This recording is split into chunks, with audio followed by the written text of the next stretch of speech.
Well, hey, and we're live. Hi, everyone. My name is Yutaka Takagi. I'm the principal evangelist here with isolved, and with me is Stacey Harris, Chief Research Officer and Managing Partner at Sapient Insights Group. Hi, Stacey. Hi, Yutaka. It's so good to see you. I didn't realize your title was Chief Evangelist. That's a great title to have, isn't it? It is. It's a lot of fun because I get to do events like this with folks like you.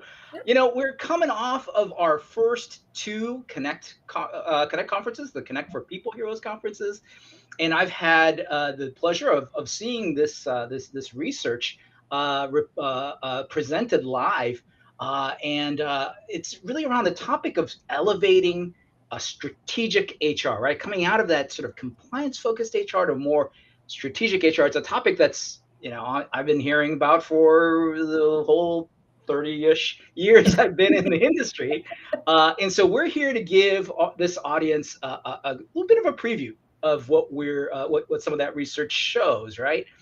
And so I have a couple of questions for you, like just to kind of tease out some of this. I know one of the Right. key things that you mentioned, right, is that as passionate as we might be in HR about people, that when we want to elevate the conversation, we need to speak to business leaders in business terms, and that sort of step number one around that is to understand the macro climate. Now, macro climate is something that's always evolving, but talk a little bit about what you found are like top of mind for business leaders today.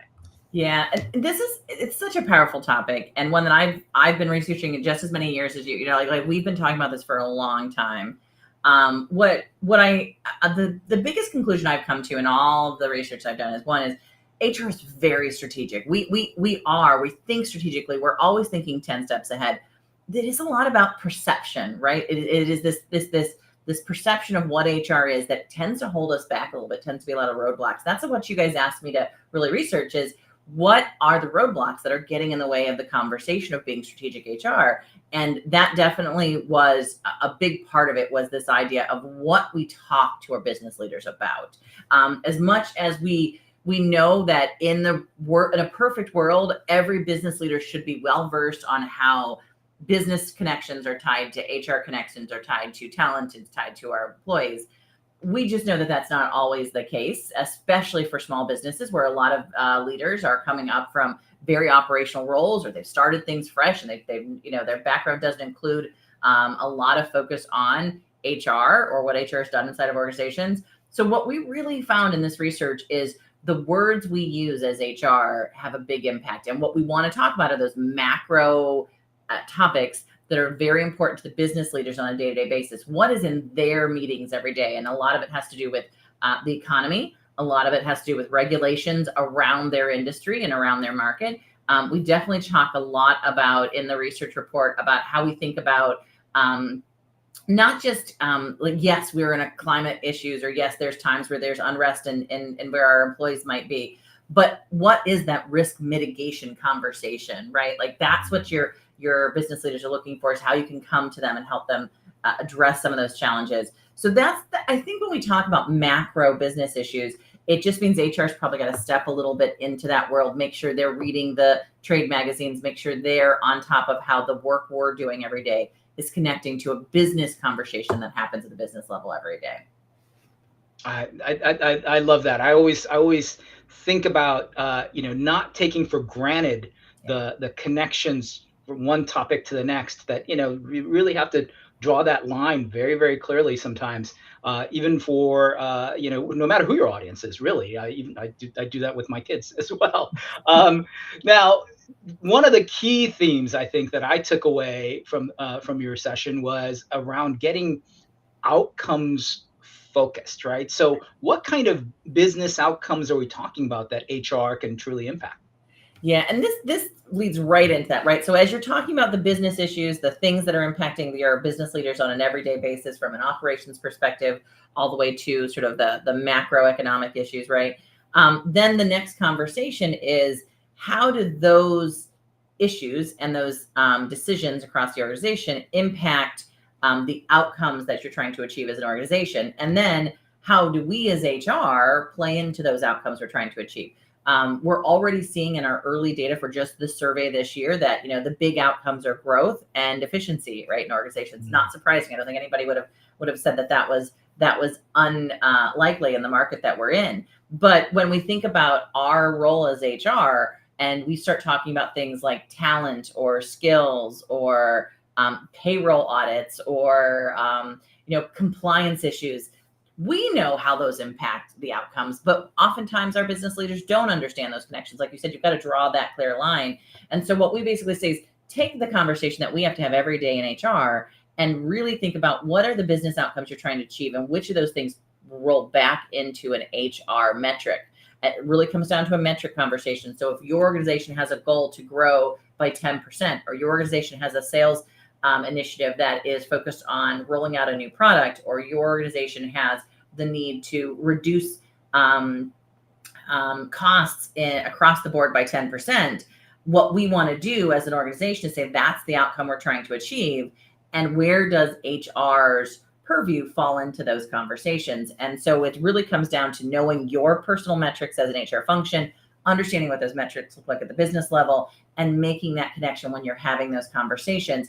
And it is probably easier than you think. I think a lot of times we think that HR does not have those kind of connections, but we can be very connected to innovation metrics, very connected to customer care metrics, very connected to market share metrics. We just have to do a little bit of legwork to get there sometimes. And so that's that legwork. And this is, I think the hard part is when we're prioritizing our workloads, that process of taking that extra step to tie our metrics to the business metrics will increase our perception and increase business outcomes much higher than doing, one more audit better or one more hiring at a faster rate, right? Like sometimes the things that are really important to us are not what's going to move the needle in the business level, right?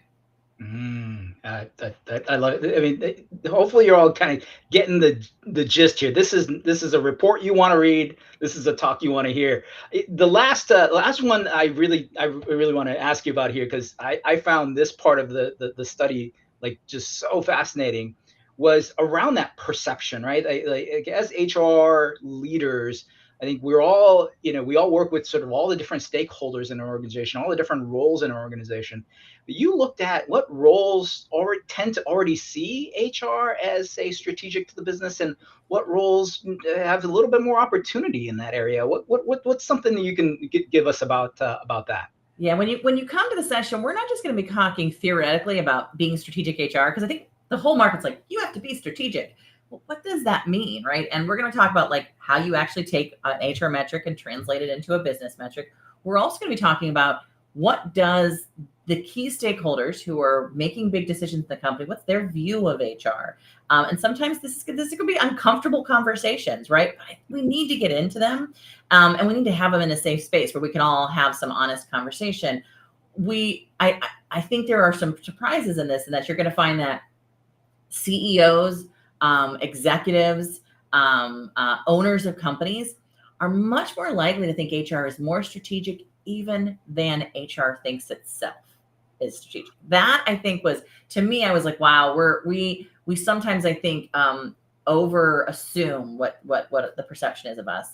But where we do have some real opportunities, and we're going to get into that in the research and in the presentation, if you guys come and see that live, which I really recommend you do, is about where IT sits, where finance sits in those conversations. And it's not as positive, but we've got some real actionable things that you can do, how you can move that conversation forward, because we cannot afford in HR to have a perception of us impact the actual really important work that we do in the market. Our brand as HR, our brand as an individual leader, is more critical than ever in this current day and age, because we are the forefront of what's happening with AI. We're at the forefront of what's happening with major economical business decisions. And we can't let something like perception stop us from doing the work that's important for both the employees and the business. Wow.